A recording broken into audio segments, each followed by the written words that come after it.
오늘은 성령론에 있어서 은사, 성령과 은사에 대해서 같이 나누도록 하겠습니다.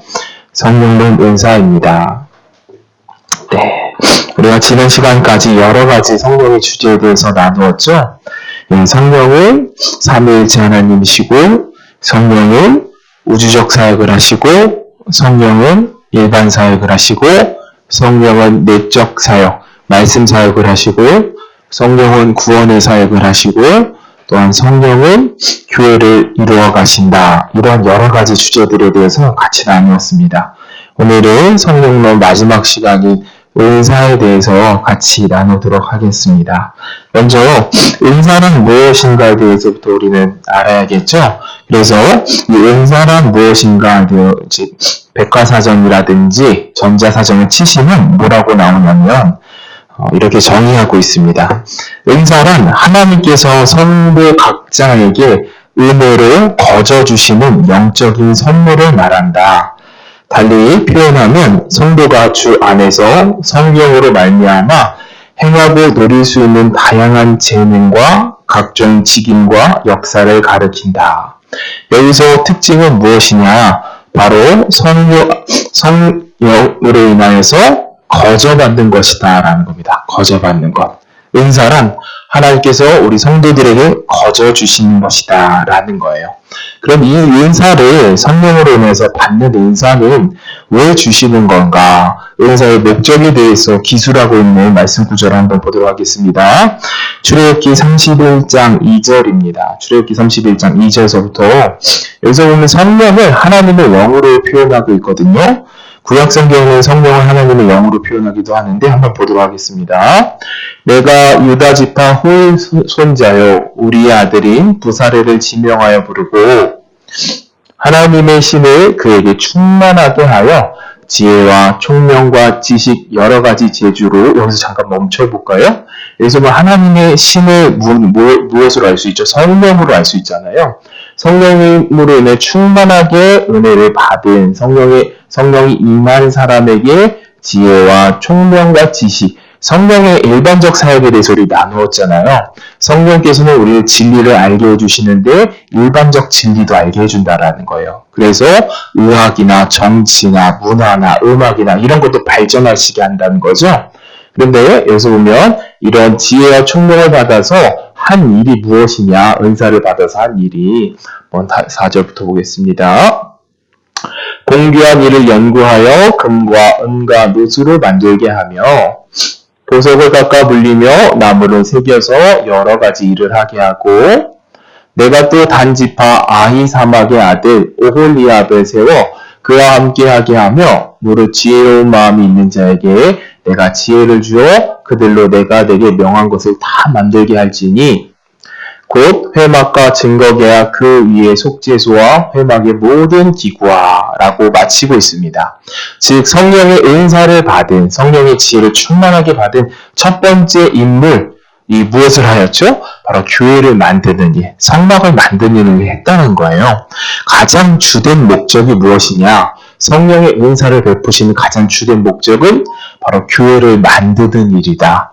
교회를 단단하게 하고 연합하게 해서 이렇게 묶어가게 하기 위해서 우리에게 주셨던 그 목적을 볼 수 있다라는 거죠. 성경 구절 또 볼까요? 고린도전서 12장 7절입니다. 이 은사를 통하여서, 성령의 은사를 통하여서 우리에게 무슨 일을 바라시고 원하시느냐? 각 사람에게 성령을 나타내 주심은 유익하게 하려 합니다. 라고 말하고 있거든요. 성령의 은사를 베푸신 이유는 교회로 하여금 우리에게 유익을 주기 위한다라는 거예요. 유익을. 좀 더 말씀 구절을 찾아보도록 하겠습니다. 고린도전서 12장 11절 볼까요? 이 모든 일을 같은 한 성령에서 행하사 그 뜻대로 각 사람에게 나누어 주셨느니, 여기서 주목할 말씀 구절은 한 성령이 했다라는 거예요. 한 성령. 그리고 다음 구절을 14절을 보도록 하겠습니다. 14절입니다. 너는 한 지체뿐 아니요 여럿이니 라고 이야기하고 있고, 27절도 볼까요? 27절입니다. 너희 그리스도의 몸이여 지체의 각 부분이라 하면서 몸을 비유해서 설명하고 있거든요. 그러니까 몸이 각각 다른 기능과 역할을 하잖아요. 코는 숨을 쉬고, 눈은 보고, 손은 여러 가지 것들을 만들어내고, 발은 걷고 하는 것처럼 이렇게 각기 몸 지체가 받은 재능, 달란트, 은사는 이 한 몸으로 인하여서, 교회를 인하여서 움직이게 하고 동력하게 하고 하나 되게 하는 일을 위해서 주셨다라는 거예요. 근데 우리가 은사를 향하여서 이것이 무분별하게 사용하여지면 어떻게 되어지는 것이냐 이렇게 묻는 거예요. 제가 처음에 은사를 받았을 때 이런 것도 기도해봐도 되나라는 생각을 했던 적이 있었거든요. 뭘 생각했었냐면 은사가 참 신기하구나. 은사가 여러 가지 비밀들을 알 수 있구나. 그러고 참 좋았단 말이에요. 그래서 제 개인의 유익을 위해서 주님 이번에 제가 처음으로 한번 복권을 사봐도 될까요? 좀 번호를 좀 알려주시면 될까요? 이런 생각을 했다라는 거예요. 어렸을 적에 제가. 왜 이런 생각을 할 수밖에 없을까요? 바로 이런 성경적 지식이 없기 때문이라는 거예요. 하나님께서 성령의 은사를 주신 이유가 무엇이다? 교회의 덕을 세우고 교회의 유익을 주고 하나님께 연합하기 위해서. 그것이 바로 성령의 속성이라는 거예요. 성령의 여러 가지 사역들을 살펴보았잖아요. 성령의 여러 가지 사역 중 교회의 사역이 무엇이에요? 교회를 연합하게 하시는 분이다 라는 걸 나누었죠.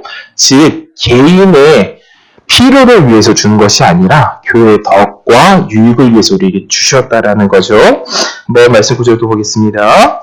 에베소서 4장 7절입니다. 에베소서 4장 7절 우리가 각 사람에게 그리스도의 선물을 분량대로 은혜를 주셨으니 여기서 주목할 것은 무엇이냐면 각 사람에게 라는 말이 있어요. 각 사람에게. 그리고 또 말씀 구절 보겠습니다. 베드로전서 4장 10절입니다. 각각 은사를 받은 대로 하나님의 각양 은사를 맡은 선한 청지기와 같은 서로 봉사하라.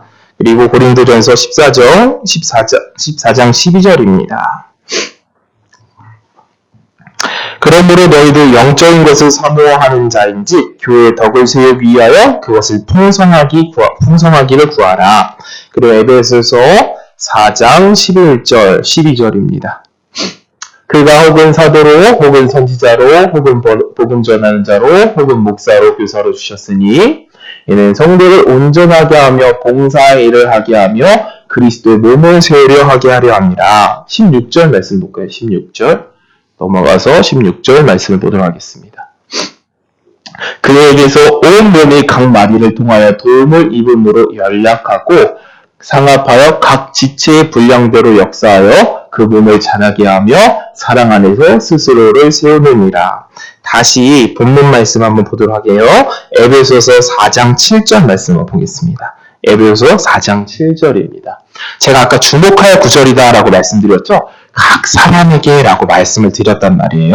그러면서 쭉 뒤에 나오는 내용들이 각각 그리고 한 성령 안에서 각양 은사들 이런 것들을 계속 뉘앙스를 말하고 있단 말이에요. 즉 여기서 말하고자 하는 것은 무엇이냐면 성령의 은사라는 것은 모두 다 받는다는 거예요. 모두 다.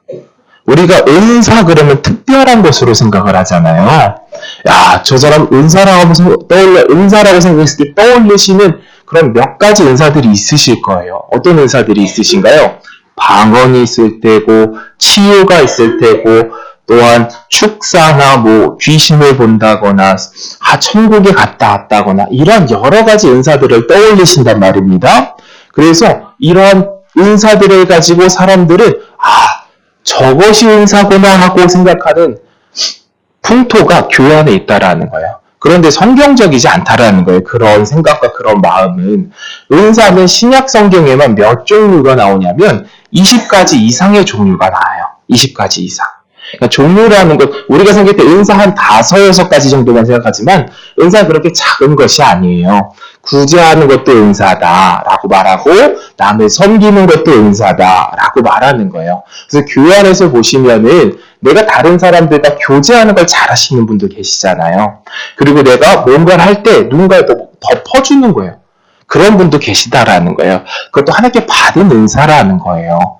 말을 잘해서 사람들을 재밌게 해주고 연합하게 하는 것도 성령으로 인하여서 교회에 맡은 바 은사라는 거예요. 그러니 우리가 이런 은사에 대해서 이해하고 안다면 난 은사 받은 게 없어 라고 말하는 것이 성경적일까요? 아니라는 거예요.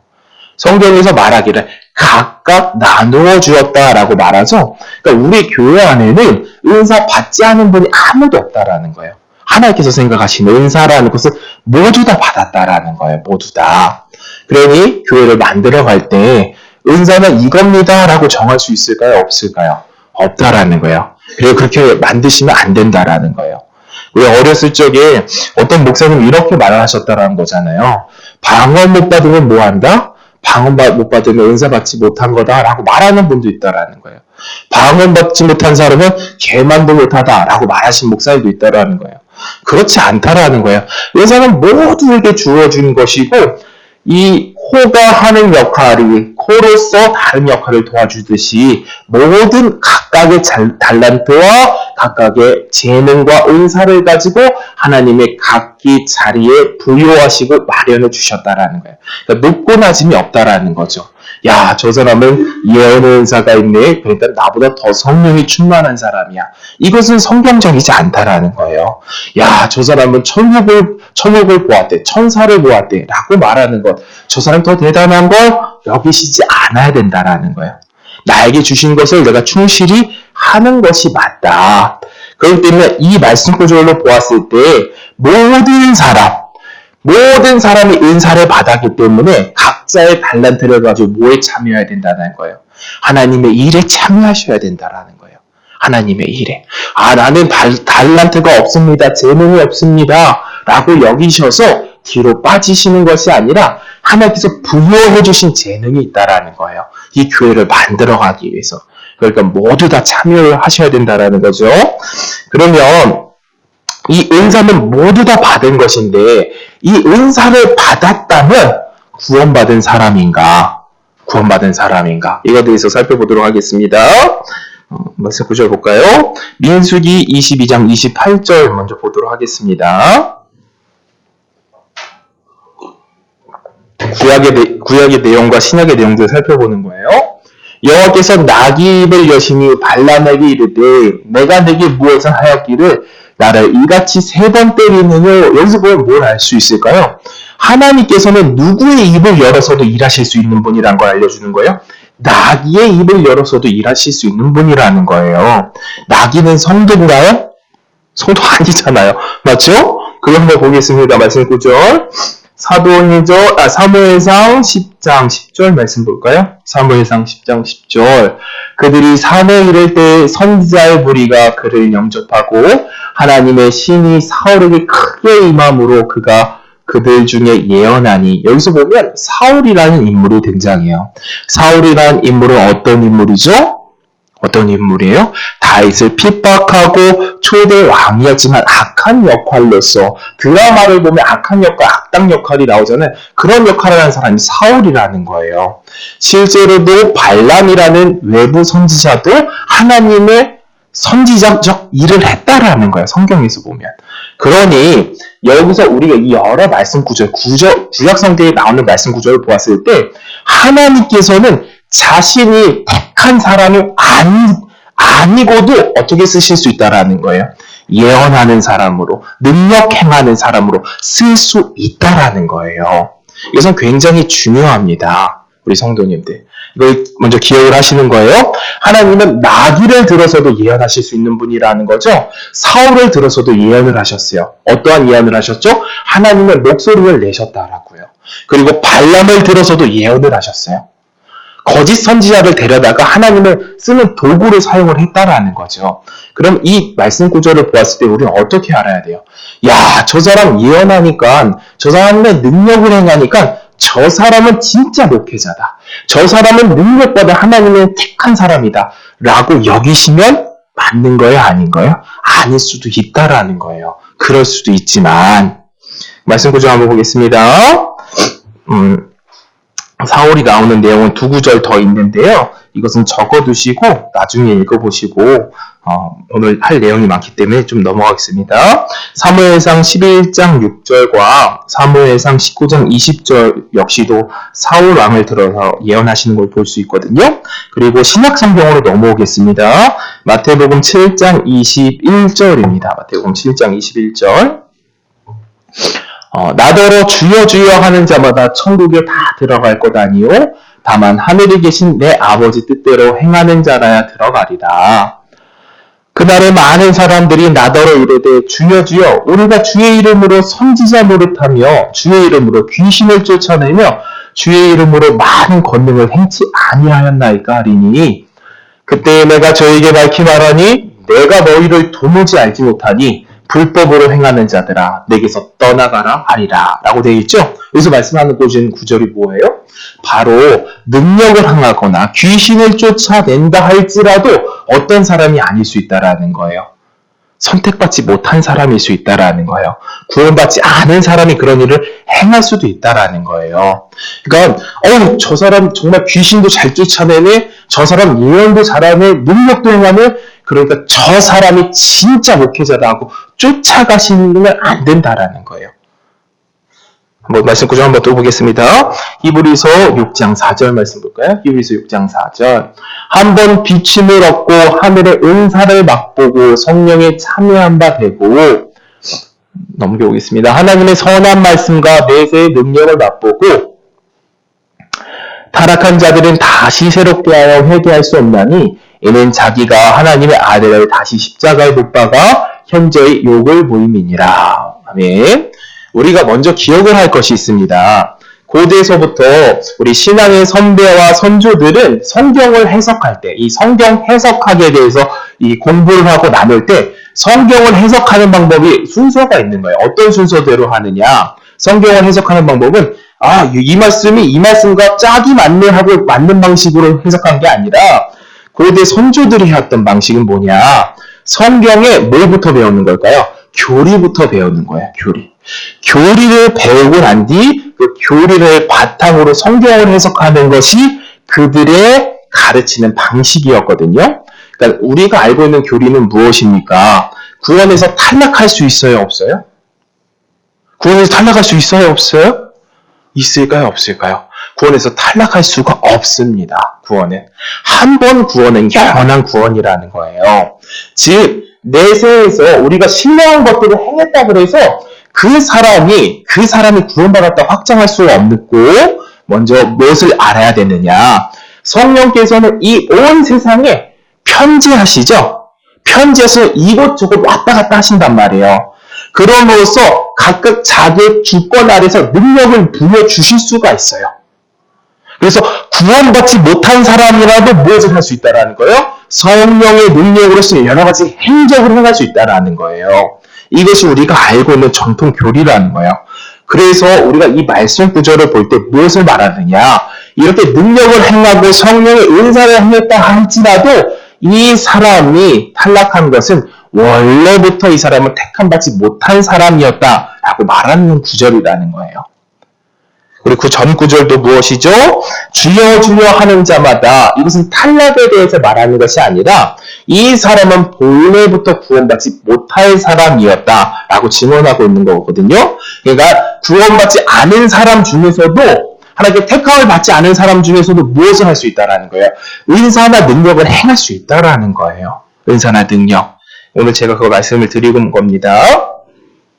그러면 여기까지 잠시 정리해 봅니다. 오늘의 주제가 무엇이죠? 성령은 마지막 시간 은사예요. 은사. 은사는 무엇입니까? 하나님께서 우리 성령님을 통하여서 모든 사람에게 주는 것이에요. 모든 사람들. 어떤 특별한 사람들에게만 주는 것이 아니라 모든 사람에게 주는 것인데 그 목적이 무엇이다? 교회의 연합과 하나님의 일을 하기 위해서 주는 것인데 은사를 행한다고 해서 모두 다 구원받은 사람이냐? 하나님의 능력을 행했다, 방언을 했다 해서 구원받은 사람이냐? 아니라는 거예요. 저 사람 병도 고쳤는데요? 그런데 아니라는 거예요. 성경이 말하는데. 귀신도 쫓았는데요? 그런데도 아닐 수 있다라는 거예요. 아닐 수 있다라는. 뭐가 아닐 수 있다? 구원받지 않은 사람일 수도 있다라는 겁니다. 그러면 이 은사의 종류에 대해서 좀 더 살펴보도록 하겠습니다. 은사의 종류는 이제 신약 성경에만 20가지 이상이 된다 그랬는데 고린도전서 12장 11절 한번 보겠습니다. 고린도전서 12장 11절 아까 내용의 좀 더 확장입니다. 고린도전서 12장 11절 이 모든 일을 한 성령이 행하사 그 뜻대로 각 사람에게 나눠주느니라. 쭉 읽어볼까요? 몸은 하나인데 많은 지체가 있고 몸은 지체가 많으나 한 몸과 같이 그리스도도 그러하니라.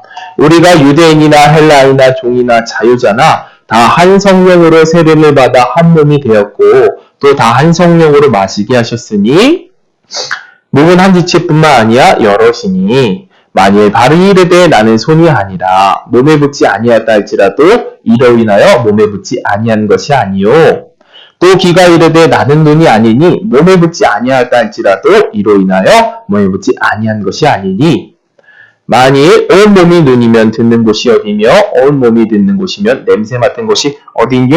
여기까지 읽어보고요. 베드로전서 4장 10절도 한번 보겠습니다. 베드로전서 4장 10절 각각 은사를 맡은 대로 하나님의 각양 은사를 맡은 선한 청지기 같이 서로 봉사하라 라고 되어 있죠? 이것이 중요해요. 밑에 마지막 구절 서로 봉사하라. 은사를 주셔서 서로의 유익을 위해서 서로를 사랑하기 위해서 주셨다라는 거죠.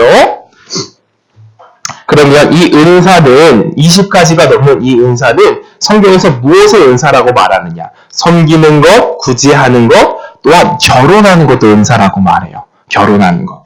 그리고 독신하는 것도 은사라고 말해요. 그러니 이렇게 은사의 종류가 많다. 결혼하는 것도 하나님의 유익을 위해서 주신 것이고 독신하는 것도 하나님의 유익을 위해서 주신 것이라는 거예요. 보겠습니다. 이 은사는 소멸될 수 있는가? 이 은사는 소멸될 수 있는가? O일까요? X일까요? O입니다. O. 은사는 소멸될 수도 있어요. 보겠습니다. 고린도전서 13장 8절입니다. 고린도전서 13장 8절 사랑은 언제까지든 떨어지지 아니하나 예언도 뭐한다 그래요? 예언도 패하고 방언도 그치고 지식도 패하느니라 라고 되어 있죠? 뭐라는 거예요? 하나님께서 주신 은사는 소멸되어질 수 있다라는 거예요. 그칠 수가 있다라는 거예요. 그런데 왜 은사를 주셨다가 그치게 하는가? 이런 생각이 들잖아요. 아니 줬으면 주는 거지 뺏기는 왜 뺏는 거야? 라고 생각을 하실 수도 있을 거예요. 그에 대한 그 답과 내용들을 좀 살펴보도록 하겠습니다. 먼저에 대한 답을 내기 이전에 기억해 두셔야 될 말씀 구절이 있는데요. 사도행전 14장 1절입니다. 사도행전 14장 1절 우리 성도님들이 한번 1절서부터 3절까지 읽어보도록 하겠습니다. 이에 이곳에서 조사와 해를 유대인의 행하게 나가니 유대와 헬라가 나가니라. 그러나 순종치 아니하는 유대인들이 여러분들의 마음을 선동하여 형제들에게 마음을 풀게하거든 두 사도 아울에 있어 주를 힘써 담대히 말하니 주께서 저희 손으로 표적과 기사를 행하게 하여 자기들의 말씀을 증거하시니 3절 마지막 부분이 굉장히 중요한 거거든요. 은사에 대해서 이해하실 때 은사를 주신 이유가 여기 또 나와요. 왜 나오는 거예요? 표적과 기사를 행하게 하여 주사 자기의 은혜의 말씀을 증언하시니라고 되어져 있죠. 하나님께서 은사를 갑자기 베풀어 주셔가지고 표적과 기사를 나타나게 한 이유가 나오는 거예요. 왜 이 기사와 표적이 나타나게 하신 거예요? 바로 말씀을 증언하게 하시기 위해서 했다라는 거예요. 이 배경이 무엇이냐면 이제 사도 바울과 초대교회 사람들이 여러 복음을 전도하러 다녔어요. 예수님 믿으세요. 예수님은 이러신 분입니다. 구약부터 있었던 예언의 주인공이십니다. 이렇게 전하러 다녔는데 사람들이 막 깔보는 거예요. 뭔 소리냐? 할 때에 하나님께서 무엇을 주신 거예요? 표적과 기적을 나타내서 은혜의 말씀을 증언케 했다라는 거예요. 표적과 기사를 보여주심으로써 여기서 오해가 하나가 풀리는 거예요. 어떤 오해가 풀리느냐? 은사라는 것은 하나님의 주권 아래에서 행해질 때가 있고 안 행해질 때가 있다라는 거예요. 저 박전도사 은사 받았으니까 내일 내가 주머니에 있는 지갑같이 크레딧 카드같이 마음대로 쓸 수 있어? 이것이 아니라는 거예요. 하나님께서 표적과 기사를 행하게 하는 이유가 있는데 무엇 때문에 행하게 하는 거예요? 하나님 나라의 복음이 확장되어지기 위해서 행하겠다라는 거예요. 그래서 저도 이렇게 단에 서서 기도를 해드릴 때가 있잖아요. 누군가하고 같이 기도하고 같이 제가 받은 은혜를 나눌 때도 있는데 어떨 때는 오늘 잘 안 되는 것 같을 때가 있어요, 사실은. 야, 전도사 항상 충만하게 그렇지 않다라는 거예요. 야, 카드 있으니까 마음대로 쓸 수 있겠지. 이것이 아니라는 거예요. 은사 받으신 분들도 다 아실 거예요. 오늘은 참 영빨이 좀 잘 안 받는데 이러실 때가 있다라는 거예요. 오늘은 손을 얹어도 이게 잘 안 되는데 이거 오늘 좀 이 아픈 사람 좀 낫게 해줬으면 좋겠는데 이게 잘 안 되는데 이럴 때가 있다라는 거예요. 왜 그러느냐? 그거는 우리 성도님들이 기도를 들어서가 아니라는 거예요. 기도를. 내가 머리를 쑤시면 글쩍글쩍 내가 기도 안 해도 또 영빨이 또 떨어졌나 보다. 이렇게 생각을 안 하셔도 된다라는 거예요. 성령은 그렇게 나에게 주어진 크레딧 카드 같은 것이 아니에요. 성령은 우리가 삼위일체에 대해서 맨 처음 이야기했죠. 성령은 어떤 분이다? 성령은 인격적이신 분이라는 거예요. 그래서 자기가 원할 때 한다라는 거, 원할 때 자기 일을 드러낸다라는 거예요. 그렇기 때문에 이 장면에서는 무엇을 위하여서 표적과 기사를 나타내신 거예요? 바로 자기의 복음의 확장을 위하여 성령께서 이를 같이 베풀어 주셨다라는 거죠. 그러니 우리 은사 받으신 성도님들 교회에 계시잖아요. 오늘 내가 좀 잘 안 되는데 이렇게 하실 필요가 없어요. 내가 또 드라마 옆에 봐가지고 이게 영적으로 흐려졌구나. 이러신 분이 있다고요, 실제로. 저도 그랬어요, 저도 PC게임 하는 것을 좋아하는 편이에요. 가끔가다도 하고 그러거든요. PC게임을 예전에 제 은사 처음 받았을 때 즐겨하던 게임이 있는데 엄마가 와서 그러는 거, 엄마가 와서 또 은사 사역하는 게 힘드니까 많이 하기도 못하기도 하고 그러잖아요. 근데 엄마가 와서 잘 못하는 거 보고 게임하니까 그렇게 되지 이렇게 말하시는 거예요. 그때는 그런 줄 알았어요. 내가 게임을 해가지고 눈이 좀 흐려졌나 보다. 잘 안 보이는데? 이렇게 생각을 했다. 그것이 아니라는 거예요. 성경적 교리로는. 우리가 고대부터 배워왔던 그리고 신앙의 선조들이 가져왔던 이 은사론에 대해서 설명을 할 때는 무엇이다? 성경은 주권, 자기의 의지대로 행하신다는 것. 의지대로 행하신다고 기억을 하시는 겁니다. 여기서 자기의 의지를 나타내신 이유가 무엇이었어요? 복음의 전파를 위해서 나타내신다라는 것. 그래서 신기하게 뭐가 있는 거냐면 실제로 신앙이 연약한 분들이나 초신자분들 그리고 내가 교회 다녀봐야겠다 하시는 분들에게 이러한 은혜 받는 사건이 많이 나타나요. 실제로도. 내가 교회 다녀봐야겠다 혹은 누군가에 끌려왔다 하는데 거기서 체험을 하신 분들이 많다라는 거예요. 오히려 신앙이 오래되시고 권사님 되시고 장로님 되시는 분들이 은사 체험을 덜 하시는 거예요. 왜 덜 할까요? 내가 요즘 영빨이 떨어져서 덜 하나 봐. 이것이 아니라는 거예요. 누구에게 더 필요하기 때문에 이 표적과 기사를 나타내시는 거예요? 초신자들에게 더 필요하기 때문에 그들에게 더 많이 나타내시는 거예요. 그래서 교회 왔는데 제 마음을 어떻게 알아요? 저 권사님이 하는 일이 생기는 거예요. 우리 권사님이나 지사님이나 성도님들을 통하여서 이 초신자들에게 무엇을 나타내요? 표적과 기사를 통하여서 그리스도 안으로 들어오게 하는 그 발돋움을 할 수 있도록 일을 하신다라는 거예요. 그것이 성경적인 은사론에 나오는 내용입니다. 또 내용을 한번 볼까요? 히브리서 2장 4절입니다. 히브리서 2장 4절. 하나님도 표적들과 기사들과 여러 가지 능력과 및 자기 뜻을 따라 성령에 나누어 주신 것으로 저희와 함께 증거하셨느니라. 제가 말씀드린 내용이 여기 나오죠? 한번 우리 성도님들 한번 같이 읽어보도록 하겠습니다.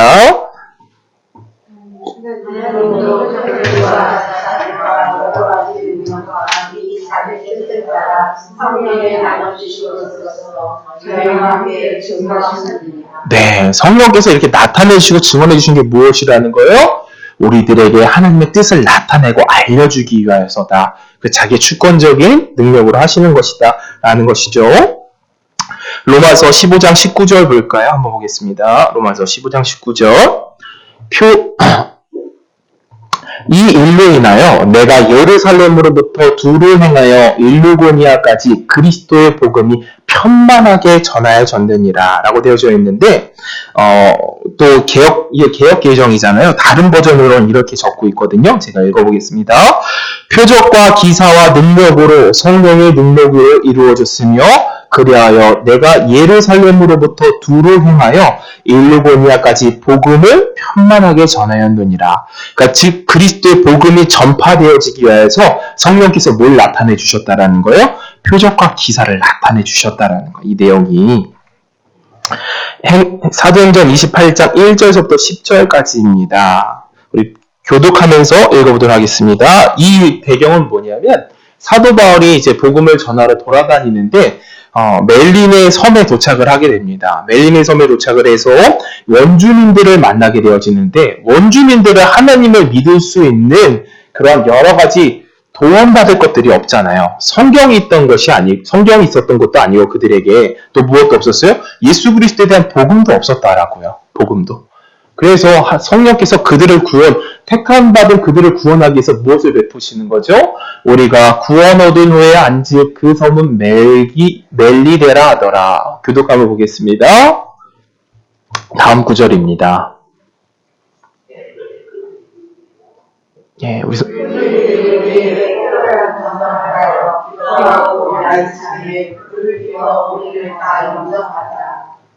네. 바울이 한 뭇 나무를 거두어 불에 넣으니 뜨거움을 인하여 독사가 나와 그 손을 물고 있는지라. 그들이 진심이 그 손에 달림을 보고 서서나가되 진실로 이 사람은 살인한 자보다 하나에서는 구원을 얻었으나 우리가 살지 못하게 하시리로다 하더니 바울이 그 짐승을 불에 떨어버림에 조금도 상함이 없더라. 그가 묻든지 혹 갑자기 엎드려져 죽을 줄로 저희가 하였더니 오래 기다려도 우리에게 아무 사람 없음을 보고 되려 생각하여 말하되 신랑하더라. 이 섬의 제일 높은 사람은 보블리오라 하는 이가 그 근처에 토지가 있는지라. 그가 우리를 영접하여 사흘이나 친절히 유숙하게 하더니 보블리오의 부친이 10명과 이스라엘 여러분으로 바울이 들어가서 기도하고 그에게 안수하여 낫게 하매 이러므로 섬 가운데 다른 병든 사람들이 와서 고침을 받고 후한 일로 우리를 대접하고 사람들을 그리스 것을 배에 올리더라. 석 달 후에 그 섬에 과당한 알렉산드리아 배를 우리가 타고 떠나니 그 기호는 디오구로라. 여기까지입니다. 여기서 보면 어떤 사건이 일어나는 거죠? 바울이 이제 한 섬에 유숙하게 됐는데 독사가 그의 손을 꽉 물게 되는 거예요. 근데 독사가 물었던 그 손이 썩어가고 아파하고 고통스러운 게 아니라 별일이 탈이 없던 거예요. 그래서 그 안에 있던 원주민들이 무엇을 인식하기 시작하는 거예요? 하나님에 대해서 인식하기 시작하고 바울을 우리의 신으로 여기려고 했다라는 거죠. 그래서 바울은 그 계기로 인하여서 그들에게 복음을 전할 수 있는 계기가 열렸다라는 거죠. 이와 마찬가지라는 겁니다. 실제로 오늘날 어느 교단이 가장 많은 폭발적인 반응으로 성장하느냐라고 말하냐면 오순절 교단이 폭발적으로 성장을 하고 있어요. 전 세계 교단 중에. 근데 그 오순절 교단이 어디에서 성장을 하고 있을까요? 아시아일까요? 유럽일까요? 아니에요. 남미와 아프리카입니다. 남미와 아프리카. 왜 남미와 아프리카의 오순절 교단이 그렇게 폭발적인 성장을 할까요? 그들에게 무엇이 없기 때문이에요? 하나님을 믿을 수 있는 배경이 없기 때문이에요. 배경. 어떤 배경이 없는 거예요? 그들에게 성경을 믿을 수 있는 책이 없고, 그들에게 무엇이 없는 거예요? 교회가 없고, 그들의 문화 가운데 예수 그리스도가 전파된 적이 없는 거예요. 그러니 남미와 아프리카에서 복음이 오순절교회에 폭발적으로 일어나는 거예요. 왜 오순절교회에 폭발적으로 일어날 수밖에 없을까요? 그들에게 표적과 기사를 행함으로써 어디에 들어갈 수 있도록 발돋움하게 해주는 거예요? 그리스도의 복음으로 들어갈 수 있도록 그렇게 일을 하신다라는 거예요. 그러면 왜 오늘날 우리는 이 오순절 교단이 점차 약화되는 상황에 놓이게 될 수밖에 없을까요? 우리에겐 이미 다 증언되어졌기 때문이라는 거예요. 이미. 우리에겐 성경이 증언이 다 되어져 있잖아요. 일반 사람들이 성경을 볼 수 있고 많은 교회들이 세워졌고 교회가 복음을 선포하고 있다는 겁니다. 그렇기 때문에 이 한국 땅이나 유럽 같은 곳이나 미국 같은 데에는 이 오순절 교단이 점점 힘이 약해지고 있어요. 그들이 오순절 교단이 확장되어진 때는 언제인 거예요? 바로 복음이 첫 들어가고 하나님 아직 인식하지 못하는 사람들에게 그 일들이 벌어지는 거지. 오늘날 우리 교회 안에서도 주님 성령의 표적과 기사들이 나타내게 해주시옵소서 라고 하는 건 성경적이지 않다라는 거예요. 왜? 우리들에게 무엇이 전해졌기 때문이에요? 이미 성경이 주어졌기 때문이에요. 계시가 다 완료되어졌기 때문에. 주님, 우리 교회에 더 큰 부흥, 더 큰 놀라운 역사가 매일매일 일어나야 됩니다. 라고 하는 건 아니라는 거예요. 성경에서 말하는 복음과 부흥에 대해서 좀 이따 설명을 하겠지만 성령께서는 어떤 이유로 인하여서 표적과 기사를 행하신다라는 거예요. 아직 그 미전도 지역과 하나님을 알 수 없는 환경에 놓여있는 사람들로 복음을 믿게 하기 위해서 복음이 전파되어졌다는 거죠.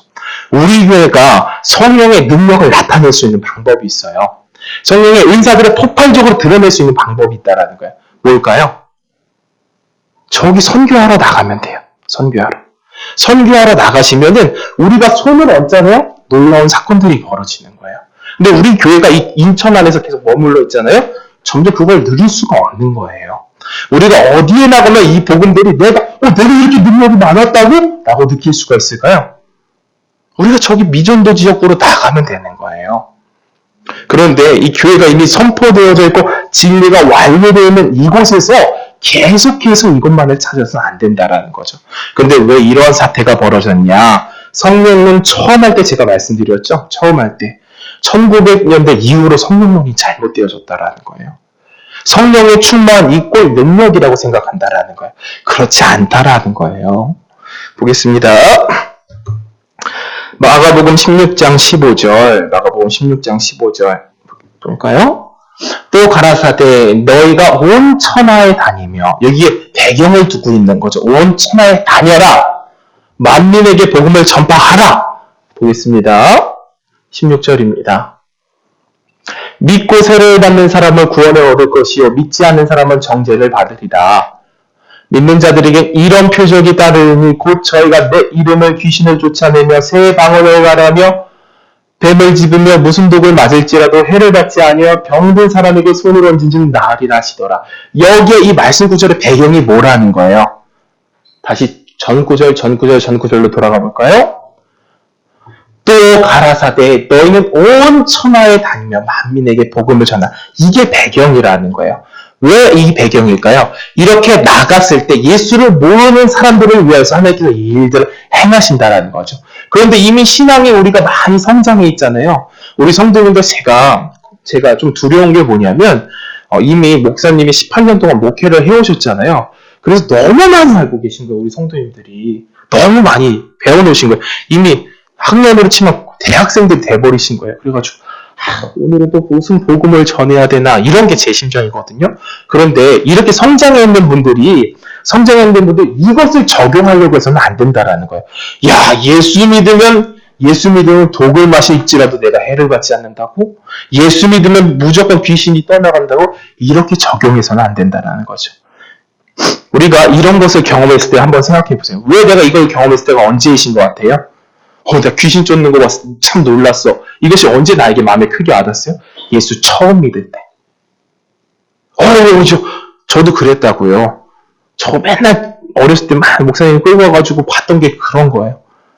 눈 뜨고, 시끄러워. 막 누가 크게 기도하는 거 너무 시끄러워. 눈 뜨고 있으면 예수 이름 떠나고, 저거 그만 보고 싶다. 저 어렸을 때부터 그랬다고. 그런데 오늘날도 제가 그걸 찾을까요? 그걸 찾지 않는 거예요. 보겠습니다. 여기 잠시 정리해봅니다. 더 나가야 될 내용들이 있기 때문에 여기를 정리하고 넘어가도록 하겠습니다. 성령론 은사에 대해서 나누고 있죠. 은사는 특별한 사람만 받는다? 아니라는 거예요. 모든 사람에게 주어지는 것이. 신약성경에만 20가지 이상이 나온다. 이 은사는 무엇을 위해 주신다? 교회의 덕을 세우고 연합하고 하나 되어서 성장하기 위해서 주시는 것이다. 이 교회 은사 받은 사람이 다 구원받은 사람인가? 능력 행하는 사람이 다 하나님의 귀한 도구인가? 아니라는 거죠. 아니라는 거예요. 그 중에는 구원받지 못한 사람도 있다라는 거예요. 그러니 능력만을 보고 우리는 판단해서는 안 된다. 여기까지 정리했고, 그리고 이 능력은 능력은 소멸될 수 있는가? 소멸될 수 있다라는 거죠. 그렇죠?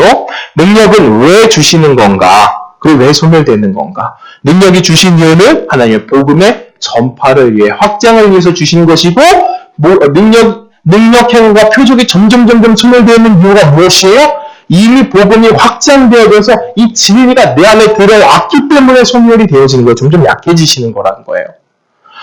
능력이 점점 줄어드는 것 같습니다. 주님, 이 능력 내가 다시 한번 붙잡아 옛날 예수 이름의 첫사랑을 보고 싶습니다. 그때처럼 뜨거운 방언을 막 중국 방언하고 일본 방언 하던 그때로 돌아가고 싶습니다. 하면 안 된다라는 거예요.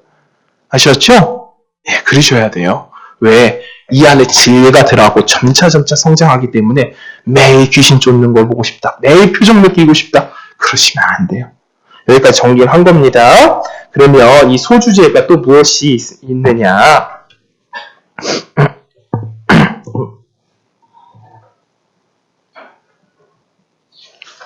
사도 바울의 내용을 한번 보도록 하겠습니다. 사도 바울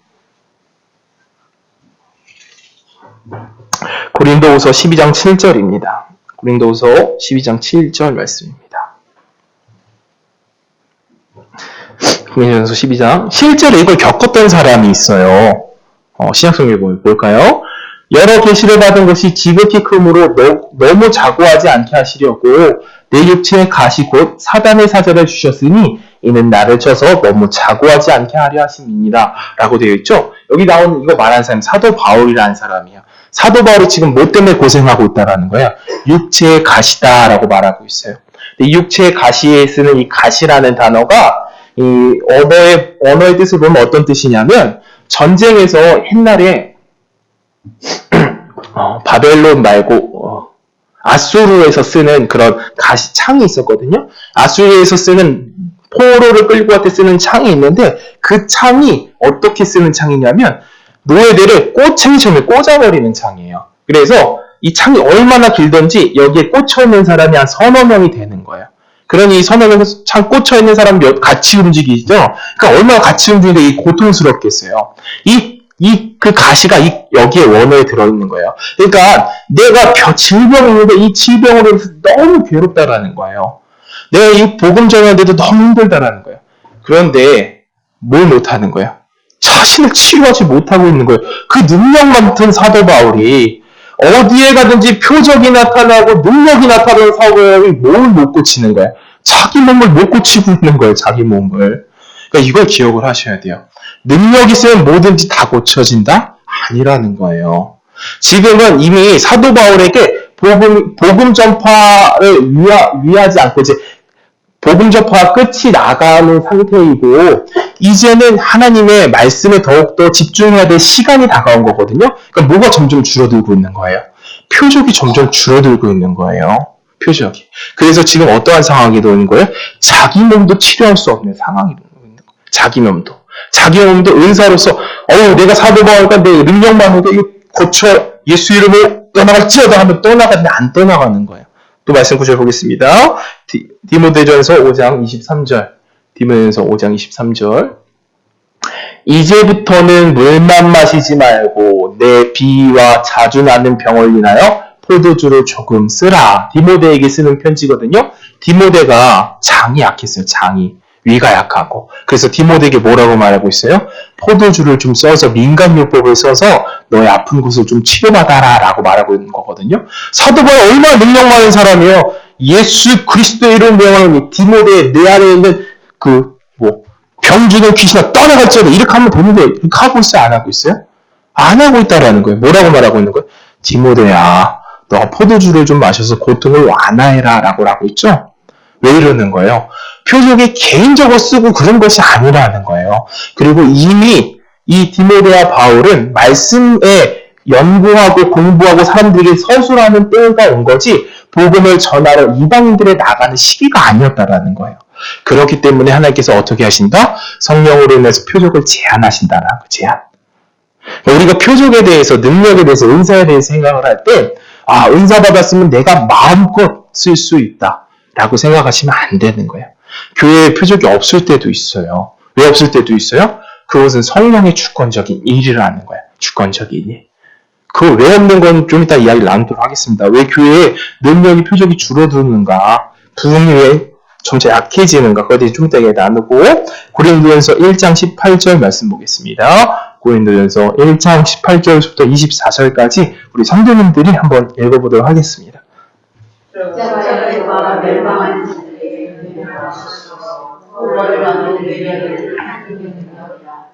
이렇게 내가 지혜 있는 자들의 지혜를 발휘하고 충분한 자들의 충분을 하였다 하시니 지혜 있는 자가 어디 있느냐, 우리가 어디 있느냐, 이 세계의 변사가 어디 있느냐, 하나님께서 이 세상의 지혜를 결정하지 않으셨다.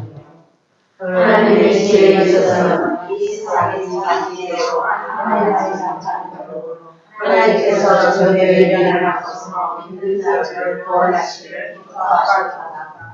유대인의 표적을 구하고 헬라의 지혜를 찾으나 우리는 십자가에 못 박혀 그리스도를 사랑하니 유대인에게는 헛걸을 것이요 이방인에게는 미련을 것이로되 오직 그리스도를 믿은 자들에게는 유대인이나 헬라인이나 그리스도는 하나님의 능력으로 하나님의 지혜입니다. 아멘. 여기까지 오겠습니다. 22절을 한번 볼까요?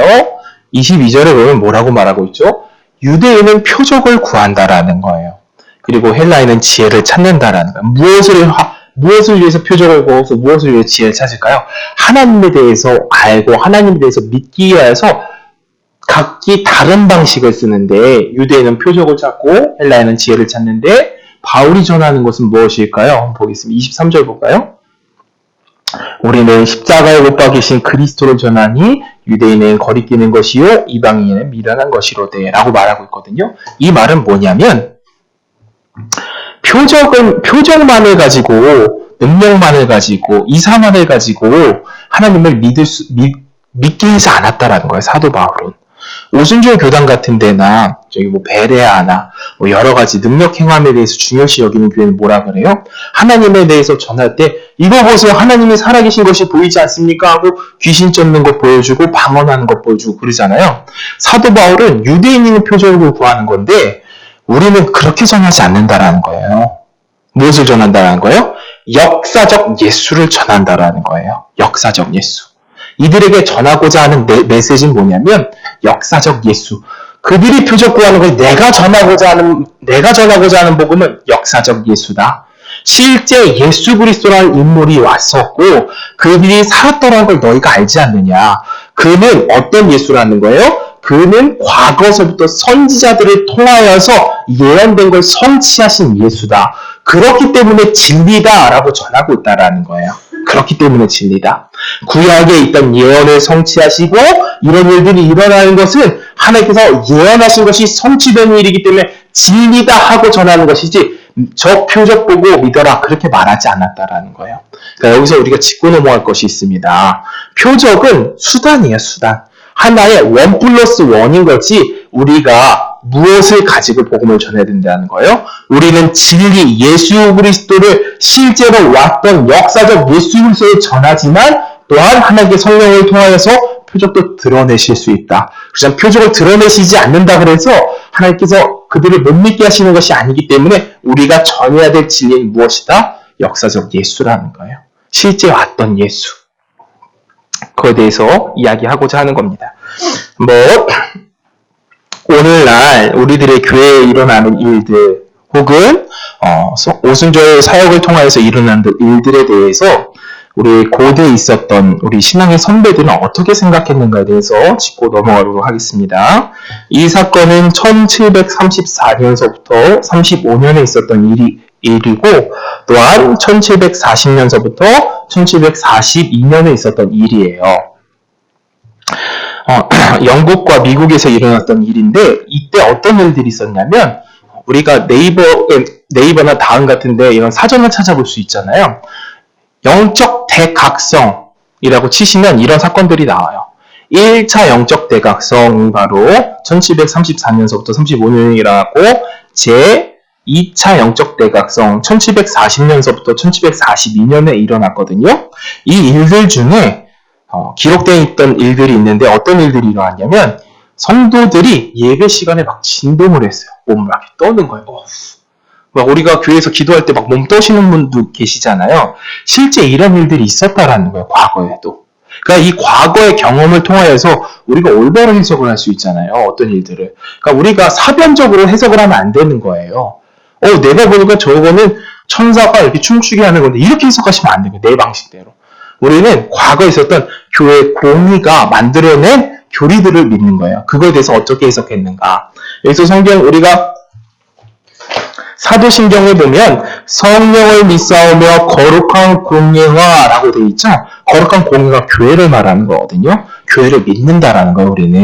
우리가 2000년대까지 내려왔던 교회에 믿어왔던 공동된 신학을 믿는다라는 거예요. 그럼 공동된 신학 안에서 이런 것들을 어떻게 정의하는가. 1700년도에 일어났던 영적 대각성 중에 일어났던 일들 잠깐 몇 가지 소개해 드리도록 하겠습니다. 진동. 기도 시간에 막 이렇게 떠시는 거 있죠. 막 떠는 거. 그리고 천국을 보고 왔다 갔다 하는 것. 그리고 지옥을 보는 것. 천사를 보는 것. 막 몸이 떠 있는 것 같은, 공중에 막 떠 있는 것 같은 느낌. 그리고 머리가 너무 어지러운 것. 막 이런 것들이 있었다고요, 실제로. 그때에도. 그래서 이 일들을 겪은 일들을 신학자들과 모여서 토론하는데, 먼저 진동에 대해서 무엇이라고 서술을 했냐면, 진동하시는 분은 마음속으로 한번 손을 딱 높이, 이거 나도 진동하는 것 같은데 하고 마음속으로 한번 들어보시는 거예요. 이 진동에 대해서 조나단 에드워즈 같은 경우는 이렇게 소개를 했어요. 진동은 하나님의 우리 이 영적 대부흥각성 인스턴 중에 성령님께서 우리에게 임재하셨다는 것을 우리는 느낄 수 있었다라는 거예요. 모두 다. 이 동네가, 이 도시가 성령을 휩싸였다는 걸 느낄 수 있었다라는 거죠. 그래서 많은 사람들이 진동을 했는데 그 진동에 대해서 해석하기를 인간의 육신은 연약하잖아요. 인간의 육신이 연약하단 말이에요. 그 인간의 육신 안에 성령께서 기름을 부어주셨을 때, 임재했을 때 인간의 육신이 버틸 수가 없다라는 거예요. 인간의 육신이. 그 위대하시고 엄청나신 성령께서 우리에게 있는데 이 육신이 어떻게 버틸 수 있겠느냐. 그 거룩하신 성령 앞에 우리는 죄로 인하여서 몸을 떠는 것이다. 이렇게 해석을 했다라는 거예요. 막 이렇게 떠는 거잖아요. 이렇게 떠는 거. 언제 떨어요, 우리가? 무서울 때 떨잖아요. 우리의 영혼이 성령에 대해서 인식을 하는데 성령님은 거룩하신 분 아니에요. 그렇기 때문에 그 앞에서 떤다고 그들은 생각했다라는 거예요. 근데 우리는 진동님은 어떻게 생각하신 거예요? 야, 이거 느낌이 참 좋은데? 이렇게 생각하잖아요. 근데 과거의 사람은 뭐라고 생각했다라는 거예요? 내 죄로 인해서 하나님 앞에서 무섭고 두려움으로 내 영혼이 떤다라고 느꼈다라는 거죠. 기록을 했다라는 거예요. 그리고 천국을 보는 것이나 몸이 붕 떠있는 같은 것들은 은사중지론과 은사지속론이라는 것이 있는데 은사중지론은 무엇이냐면 은사는 사도시대 이후로 끝났다라고 말하는 신학자들의 의견이고 은사지속론은 사도행전에 일어났던 일들이 아직까지도 성령에 의해서 일어날 수 있다라고 보는 견해인데 저희는 은사지속론을 믿는 거거든요. 은사지속론에 있는 사람들 안에서는 이런 일들은 교회 안에서 충분히 일어날 수 있다라고 믿는 거예요. 성령의 주권 아래서 이러한 일들은 충분히 일어날 수 있고 충분히 겪을 수 있는 것이다. 그런데 이 일들은 뭐라고 말하느냐? 이 일들은 계속되어지지 않는다라는 거예요. 계속되어지지 않는다. 이걸 긍정적으로 적었어요. 계속되어지지 않는 걸 긍정적으로 적었다고요. 우리가 이거 부흥이나 이런 성령의 체험이 계속되면 좋겠는데 왜 이들은 긍정적으로 멈추는 것을 긍정적으로 보았느냐? 이렇게 말하는 거예요. 만약 이 일들이 계속해서 끊임없이 일어난다면 우리는 하나님께서 우리에게 선물로 주신 가정에 소홀해질 것이고 직업에 소홀해질 것이고 영적인 것에만 몰두하게 될 것입니다. 그렇기 때문에 성령의 주권 아래서 우리들은 점차 이런 것에 관심이 줄어들기 시작했습니다. 그리고 각자의 가정으로, 각자의 직장으로, 각자의 삶의 터전으로 나아가기 시작했습니다. 이것이 우리들에게 정상적으로 주어주신 하나님의 일이라고 믿습니다. 라고 그들은 고백했다라는 거예요. 만약에 우리 교회에 매일 영적인 체험이 있다 그래봐요. 그럼 여기 12시 이후에 다 가셔야 되는 거예요. 저쪽에서 누워서 막 천국에 왔다 갔다 하고 주님 그럼 제가 이거 막 기도해야 할 때 끝낼 수 있을까요? 저 권사님 때문에 내가 지금 시간가 내일 새벽 5시에 나갔는데 이거 이렇게 된다라는 거, 이렇게 된다라는 거. 우리가 성령론에 대해서 일반적으로 쭉 나눴잖아요. 성령님은 우리에게 뭐 해주셨죠? 교회도 주셨지만 우리들에게 직업도 주시고 우리에게 가정도 주시고 우리에게 삶도 주셨다라는 거예요. 그렇기 때문에 그들은 이 사건에 대해서 점차 줄어드는 것을 긍정적으로 봤다라는 거예요. 매일 이런 것이 있을 수 없어요. 매일 우리들에게 충만할 수 없어요. 그러니 너무 걱정 안 하셔도 된다라는 거예요. 더 충만해야 되는데, 더 뜨거워야 되는데, 저 사람 더 불 좀 받아야 되는데, 저 사람 좀 식어진 것 같은데, 이렇게 아프시지 않아야 된다라는 거죠. 정리를 해봅니다. 성령론에 대해서 오늘 우리 같이 나눠서 마지막 시간이에요. 성령론에. 제가 이따 나가시는 길에 성령론 우리가 했던 것들 정리한 한 페이지를 요약해서 이렇게 복사를 해두고 가져가실 분들은 가져가실 수 있도록 마련을 해두도록 하겠습니다. 성령론을 정리해봅니다. 성령론의 은사를 하기 전에 성령의 총체적인 것을 정리하고 끝내도록 하겠습니다. 성령은 삼위일체 중 한 분이시라는 거. 그걸 꼭 기억을 하셔야 돼요. 그래서 인격적이시다. 삼위일체가 무엇이에요? 성부, 성자, 성령이 동등하시고 하나 되시고 영원 전서부터 서로 사랑하시는 모습으로 춤추는 모습으로 있다라는 거죠. 우리가 지난주에 성부와 성자, 성령의 이름으로 축도합니다, 세례 줍니다 할 때 그게 원어가 뭐라는 거예요? 성령 안으로 라고 말했죠. 성부와 성자, 성령 안으로 우리를 초대하신다라는 것. 그 삼위일체 개념입니다. 그런데 이 성령의 우주적 사역이 있다는 거예요. 우주적 사역이 무엇이에요? 성령님은 이 온 우주 만물을 주관하시는 분 중 한 분이다. 그래서 생명을 생명으로서 살아나게 하시고, 왜 애기 임신하는 거 있죠? 임신하는 거 누가 하신 일일까요? 성령께서 도우시는 거예요. 그래서 마리아가 성령으로 잉태했다라고 하잖아요. 그게 성령의 사역인 거예요. 사람의 생명을 주고 잉태하게 하는 것. 그래서 하나님의 영은 수면 위에 운행하였다라고 말하는 것이 알을 품고 있는 모습이다라고 말하죠. 생명을 잉태하게 하는 것이 성령의 사역이고 생명을 거두어 가시는 것도 생명의 사역이다. 온 우주 만물을 보수하시고 유지하시고 다스리게 하시는 그 일들을 하시는 것이 성령의 우주적 사역이다. 그리고 성령의 일반적 사역은 무엇이라는 거예요? 성령님을 모든 것을 편지하시다라는 거예요. 성령님은 교회에만 계시는 분이 아니라는 거죠. 미국에도 일본에도 불신자에게도 다 계시다라는 거예요. 그들에게 어떤 일을 하신다? 일반적 은혜, 은총을 베푸신다라는 거죠. 일반적 은총이 무엇이에요? 각 사람들에게 달란트와 재능을 주셔서 이 땅 안에 하나님의 좋은 선물들을 나타내게 하신다. 그렇기 때문에 우리가 학업, 의학, 문학, 음악 이런 것들 누구의 선물로 받아들이는 거예요? 하나님의 선물로 받아들이는 거야. 각기의 재능을 주셔서 만들어 나가게 하시는 거니까 하나님의 선물이다라고 보시는 거예요. 우리 자녀들이 꼭 신학교 가지 않는다 그래도 걱정 안 하셔도 돼요. 모든 학문이 하는 성령의 선물로 주신 학문이라니까요. 그런데 뭐라고 말하는 거죠? 너무 무조건 그 신학교 가야 돼. 이렇게 하면 안 된다라는 거죠. 그렇습니다. 그렇기 때문에 우리는 그런 것 역시도 긍정적으로 받아들이는 거예요. 그렇지만 인간은 죄인이기 때문에 타락한 문화를 만들어낼 수 있다. 온전히 하나님의 진리를 발견하지 못하기 때문에. 그런데 크리스찬, 우리 성도는 그 문화나 우리 하나님께 주신 선물을 가지고 회복해야 될 일들을 소명으로 받았다라는 걸 정리하고 성령의 내주하시는 사역, 성도에게만 내주하시는데 내주하셔서 뭘 하신다라는 거예요. 성령의 조명, 말씀 사역을 하신다. 원래 진리를 알 수 없는 무지한 인간에게 성령께서 조명을 비추어 주셔서 말씀을 깨닫게 하고 진리를 알게 하고 생각나게 하고 기억나게 함으로써 하나님의 믿음의 진보를 이룰수록 옆에서 도우신다는 거예요. 그러니까 우리 성도님들이 이해되어지시고 배워나가시는 것 있죠? 그게 성령님이 도우시기 때문에 된다라는 거예요. 야, 나는 은사가 있나 봐, 달란트가 있나 봐. 그래서 되는 게 아니라 성령님이 도와주시든 깨달아지신다는 것이요. 성령의 구원하시는 사역이 있다. 성령의 구원의 사역 무엇이에요? 성령께서 우리를 위하여서 과거, 현재, 미래의 구원을 다 이루어 가신다. 이거 짧게 정리하고요.